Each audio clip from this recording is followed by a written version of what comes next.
اعوذ باللہ من الشیطان الرجیم بسم اللہ الرحمن الرحیم الحمد للہ رب العالمین الصلاة والسلام علی اشرف الانبیاء والمرسلین وعلی آلہ الطیبین الطاہرین المعصومین سیما بقیت اللہ فی الارضین روحی و ارواحنا الفدا وأفوض أمري إلى الله إن الله بصير بالعباد بالله العلي العظيم حسبنا الله ونعم الوكيل ونعم المولى ونعم النصير الحمد لله الذي جعلنا من المتمسكين بولاية علي بن أبي طالب عليه السلام أما بعد فقد قال الله تبارك وتعالى فی کتابہ المجید و فرقانہ الحمید وقولہ الحق وہو اصدق الصادقین اعوذ باللہ من الشیطان الرجیم بسم اللہ الرحمن الرحیم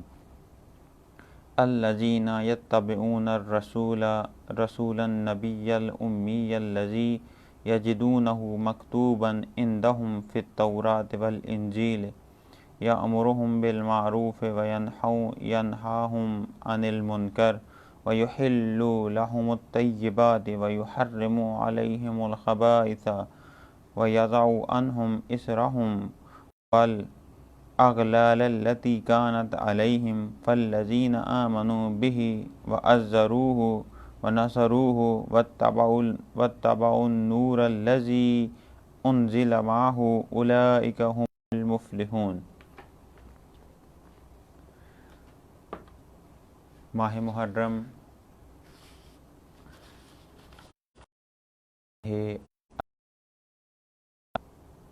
ماہ سوگ و گریہ، ماہ عزاداری، ماہ بکا، ماہ امام مظلوم کربلا۔ یہ وہ مہینہ جس مہینے کے اندر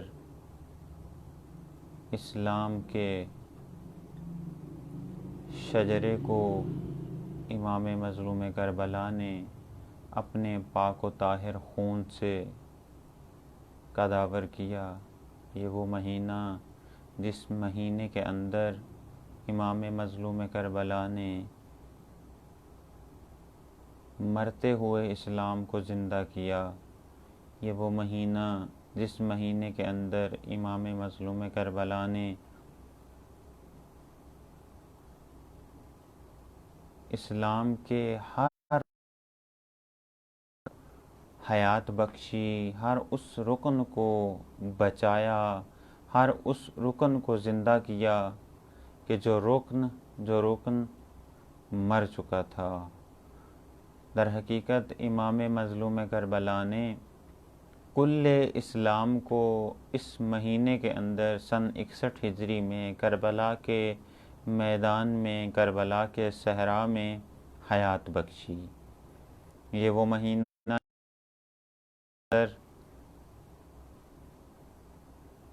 بہت سارے معرکے ہوئے۔ یہ وہ مہینہ ہے کہ جس مہینے کے اندر لا تعداد معرکے ہوئے۔ خود سرزمین کربلا کے اندر بہت سارے معرکے تھے۔ ایک معرکہ امام مظلوم کربلا اور یزید کے درمیان تھا، ایک معرکہ خود امام کے وجود کے اندر، ایک معرکہ عزت و شرافت کے درمیان تھا، ایک معرکہ استقامت و صبر کے درمیان تھا، ایک معرکہ پیاس کے درمیان تھا، خود اصحاب حسین اور درمیان تھا۔ یہ مہینہ در حقیقت اسلام کی بقا کا مہینہ ہے۔ یہ مہینہ در حقیقت اسلام کے رشد کا مہینہ ہے۔ یہ مہینہ در حقیقت اسلام کے وجود کو مستحکم کرنے کا ہے۔ یہ مہینہ در حقیقت حق و باطل کی تمیز کا مہینہ ہے۔ اس مہینے کے اندر انسان وارد ہو اس نیت کے ساتھ کہ میں نے اسلام کی آشنائی، اسلام سے معرفت، اور اس ہستی کی معرفت کہ جس ہستی نے اسلام کو حیات بخشی کرنی ہے۔ انسان اس مہینے کی عظمت کا اندازہ یہیں سے لگا سکتا ہے کہ یہ مہینہ اس امام کے ساتھ منسوب ہے کہ جو جوانان جنت کے سردار ہیں۔ اس مہینے کے اندر بہت سارے کام کیے جا سکتے ہیں، اس مہینے کے اندر بہت سارے کام ہوتے ہیں، اور سب سے مہم اور مشترکہ کام ہر کوئی انسان، ہر باضمیر انسان جو کرتا ہے وہ عزاداری ہے۔ عزاداری امام مظلوم عبادت بھی ہے، سنت رسول بھی ہے۔ امام مظلوم کربلا کے مصائب کے اوپر گریہ کرنا عبادت بھی ہے، سنت بھی ہے۔ امام مظلوم کربلا کے ذکر کو تازہ کرنا عبادت بھی ہے، سنت بھی ہے۔ امام مظلوم کربلا کی یاد منانا عبادت بھی ہے، سنت بھی ہے۔ امام مظلوم کربلا کی میں انسان کوئی اچھا عمل کرے، یہ عبادت بھی ہے، سنت بھی ہے۔ امام مظلوم کربلا کی یاد میں مجلس برپا کرنا عبادت بھی ہے، سنت بھی ہے۔ امام مظلوم کربلا کی یاد میں کسی کو نیاز کا اہتمام عبادت بھی ہے، سنت بھی ہے۔ بس اس مہینے کے اندر انسان عبادت، انسان ان چیزوں کو انجام دے کہ جس سے محمد و آل محمد خوش ہوتے ہیں، نہ کہ وہ کام کہ جن کی وجہ سے ائمہ ہم سے ناراض ہوں، ان کاموں سے اجتناب کرنا چاہیے۔ اس مہینے کے اندر حالت عزا میں رہے، حالت سوگ میں رہے، چونکہ یہ مہینہ سوگ کا مہینہ ہے، یہ مہینہ عزا کا مہینہ ہے، یہ مہینہ عزاداری کا مہینہ ہے، لیکن ایسی عزاداری کہ جو بامعرفت عزاداری ہو۔ کوئی بھی کام انسان انجام دے کسی بھی جگہ پر تو سب سے پہلے اس کی معرفت حاصل کرے۔ اگر کسی انسان نے اس مہینے کے اندر عزاداری برپا کرنی ہے، فرش یہ ضروری ہے کہ وہ انسان عزاداری کی معرفت حاصل کرے، چونکہ جس چیز کی انسان معرفت حاصل کر لیتا ہے تو اس چیز کو انجام دینا اس کے لیے آسان ہوتا ہے، اور اس کو معلوم ہوتا ہے، اس انسان کو، اس فرد کو، کہ میں جو چیز انجام دے رہا ہوں اس کی افادیت کیا ہے، اس کی اہمیت کیا ہے، قرآن میں اس کے بارے میں، بیت نے اس کے بارے میں کیا کہا ہے۔ پھر آ کر انسان کسی ایک امر کو انجام دے تو اس کی افادیت بھی بڑھ جاتی ہے، اس کی اہمیت بھی بڑھ جاتی ہے، اور وہ عمل جو انسان انجام دے رہا ہوتا ہے بہترین طریقے سے انجام پاتا ہے۔ خوب عزاداری اس محرم میں ہر انسان فرش عزا بچھاتا ہے، لیکن انسان کو چاہیے کہ اس محرم کے اندر مقصد عزاداری کرے، با معرفت عزاداری کرے، تاکہ ان اہداف و مقاصد کو انسان حاصل کر سکے، ان اہداف و مقاصد کو انسان طے کر سکے، ان اہداف و مقاصد کو انسان پایا تکمیل، ہدف کی خاطر، جس مقصد کی خاطر،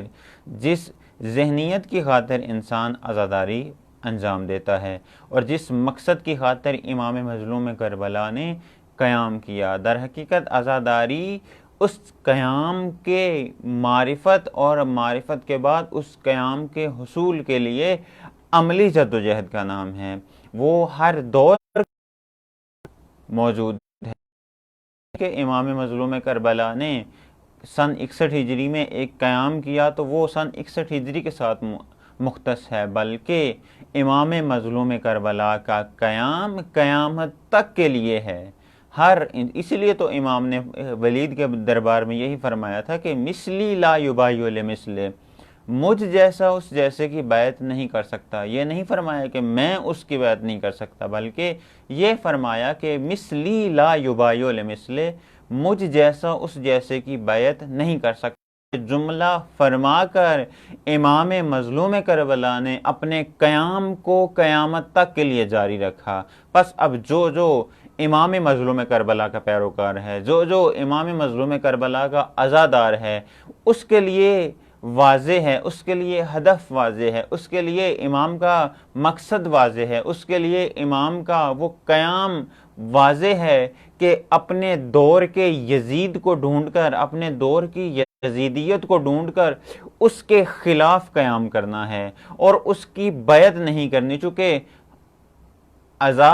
امام مظلوم کربلا سے تعلق رکھتی ہے اور عزادار بھی امام مظلوم کربلا سے تعلق رکھتا ہے۔ خوب، جب امام مظلوم کربلا سے کوئی انسان تعلق پیدا کر لے تو اس کے لیے یہ چیز واضح ہو جاتی ہے کہ مثلی لا یبایع لمثلہ، مجھ جیسا تجھ جیسے کی اس جیسے کی بیعت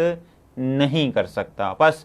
امام مظلوم کربلا نے اپنے ماننے والوں، اپنے چاہنے والوں، اپنے پیروکاروں، اپنے عزاداروں، اپنے محبوں کے لیے ایک اسٹریٹجی واضح کر دی کہ قیامت تک کے لیے اگر تمہارے دور میں لا بپا ہو،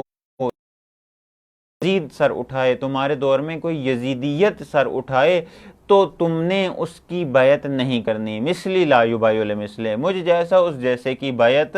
نہیں کر سکتا۔ عزاداری ہمیں یہی سکھاتی ہے۔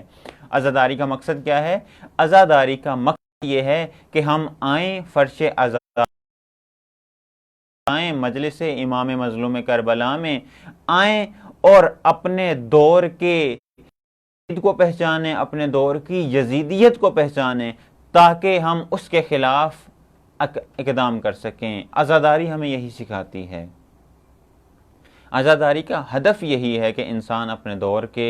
یزید کو پہچانے، اپنے دور کی یزیدیت کو پہچان کر اس کے خلاف قیام عمل میں آئے۔ عزاداری اپنے اندر ایک پیغام رکھتی ہے،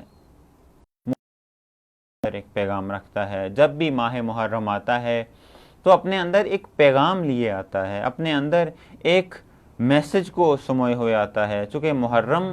خاص مقصد کے لیے، محرم خاص اہداف کی تکمیل کے لیے ماہ محرم آتا ہے اور اس خاص اہداف کو پایہ تکمیل تک پہنچانے کے لیے، اس میسج کو اس میسج کی معرفت حاصل کرنے کے لیے اور اس پیام کو حاصل کرنے کے لیے انسان کو چاہیے کہ وہ کوشش کرے تاکہ اس پیغام کو کہ جو محرم کے اندر سمایا ہوا ہے، محرم کے اندر چھپا ہوا ہے، اس کی گہرائی تک جائے۔ دیکھیے، ہم محرم کی طرح کی نسبت تنگ نظری کا مظاہرہ نہ کریں بلکہ وسعت نظری کا مظاہرہ کریں۔ محرم تنگ نظری کا مہینہ نہیں بلکہ وسعت ہے۔ محرم کے اندر انسان آئے اور انسان اس ہدف کو اور اس مقصد کو حاصل کرے خاطر امام مظلوم کربلا نے محرم کے اعضاء میں بیٹھ کر آل محمد ہو، ہدف محمد و آل محمد ہو، سیرت محمد و آل محمد بیان ہو تاکہ ہم اس سیرت سے سبق حاصل کر سکیں، درس حاصل کر سکیں اور اس درس کو اپنی عملی زندگی میں لاگو کر سکیں۔ اور ہم فقط ذکر محمد و آل محمد کریں، محمد و آل محمد فقط ہماری مجلسوں تک محدود نہ ہوں، محمد و آل محمد فقط ہماری نیازوں تک محدود نہ ہو، محمد و آل محمد فقط ہمارے جلسوں تک محدود نہ ہو، محمد و آل محمد فقط ہمارے عزاخانوں تک محدود نہ ہوں، محمد و آل محمد فقط ہماری نیازوں تک محدود نہ ہوں، محمد و آل محمد فقط ہمارے زبانوں تک محدود نہ ہو، محمد و آل محمد فقط ہمارے ذہنوں تک محدود نہ ہوں، محمد و آل محمد فقط ہمارے جلوسوں تک محدود نہ ہوں، محمد و آل محمد فقط ہماری نوخہ خوانی تک محدود نہ ہوں، محمد و آل محمد